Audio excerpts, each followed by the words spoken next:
Good morning mga kaluto. Ngayon po, ipapakita ko po sa inyo ang aking mga tanim.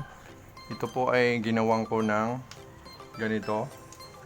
Improvise na ang tinatawag na self-watering. Ito po, inati ko lang po yung bote ng soft drinks.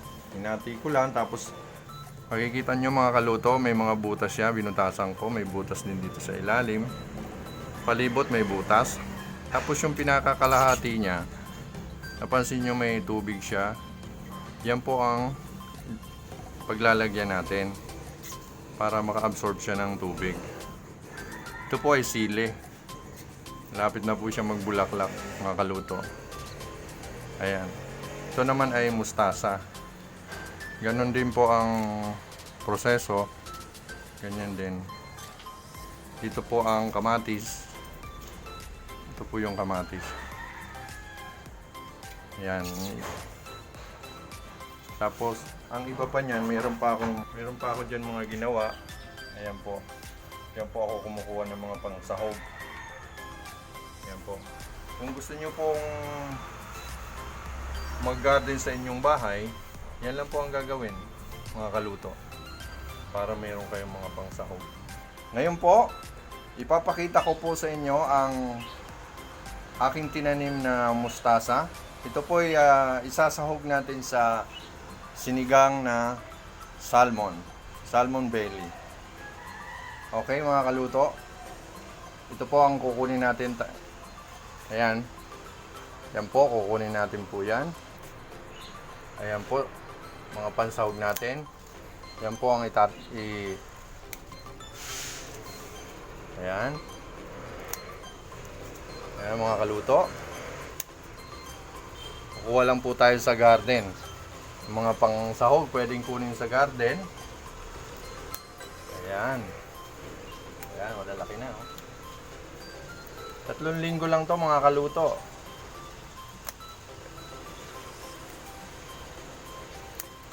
Ayan, no?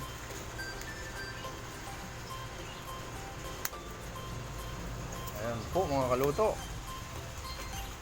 Harvest time.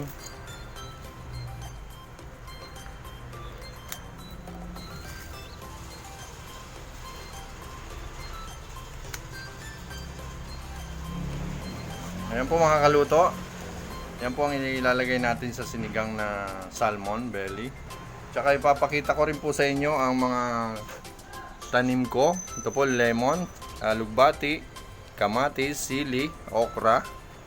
Yan po, minsan diyan ako kumukuha ng mga pansahog. Okay po? Mamaya po magluluto na po tayo.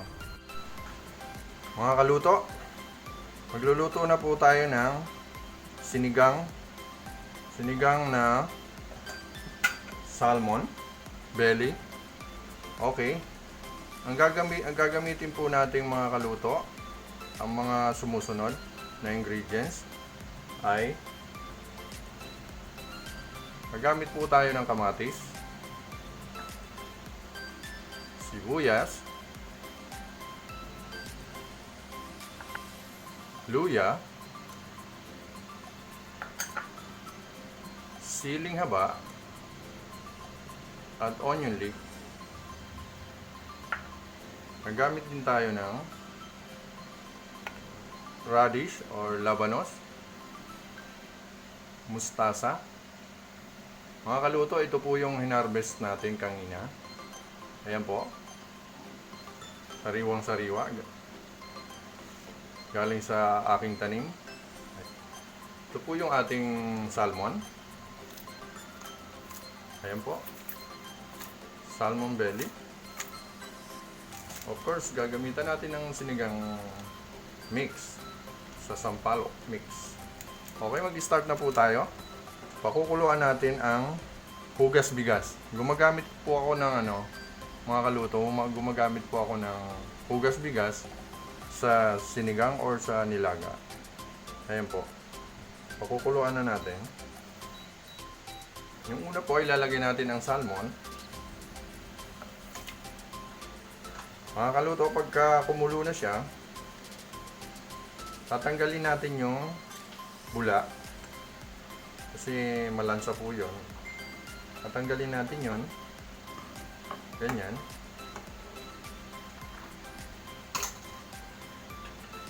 Pakuluan muna natin ng 5 minutes. Ayan po, pag kumulo po yan, tatanggalin natin ang bula. Tapos ilalagay na po natin yung mga ingredients. Okay. Lalagyan na po natin ng asin.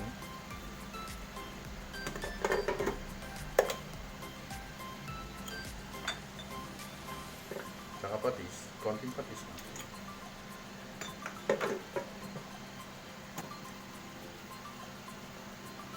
Ayan po mga kaluto.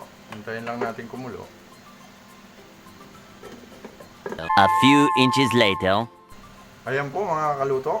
Kumukulo na po siya. Tatanggalin natin po yung yung bula niya. Ayan yung ng salmon.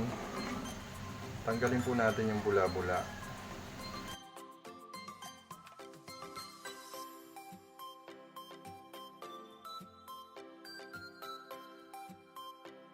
Ayan po mga kaluto, ilalagay na po natin ang luya, sibuyas,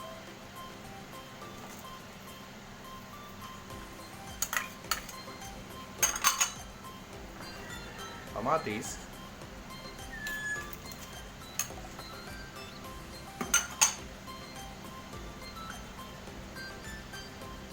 siling haba, at onion leek.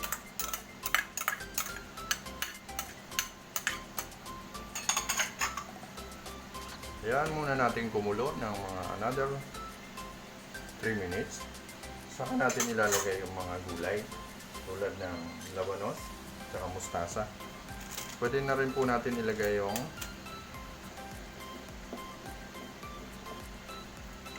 pag kumulo ulit ng 3 minutes, ilalagay na natin yung labanos at saka mustasa. Shout out nga pala kay Renz Escurel, Renee Squirrel, Pia Jade, Anjo Daires. Shout out sa mga Bicolanas, sa mga kumari ko dyan sa Aldana, teachers, binabati ko po kayo. A few moments later. Titikman na natin.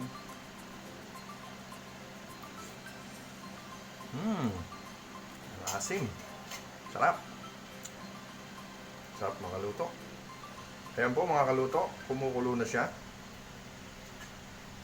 Ilalagay na natin ang labanos, mustasa. Mga kaluto, ito nga pala yung hinarvest ko kanina. Wow, sariwang-sariwa talagang gulay.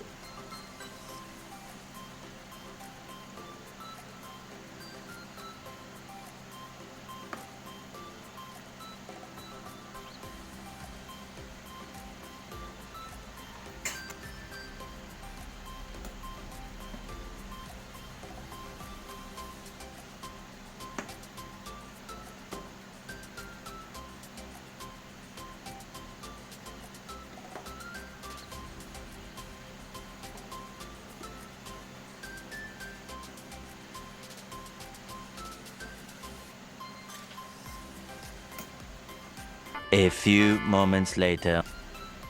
Ayan po mga kaluto. Okay na siya. Luto na siya.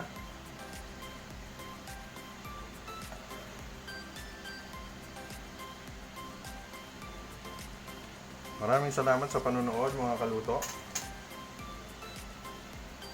Don't forget to subscribe, like, share, and watch na rin sa channel ko.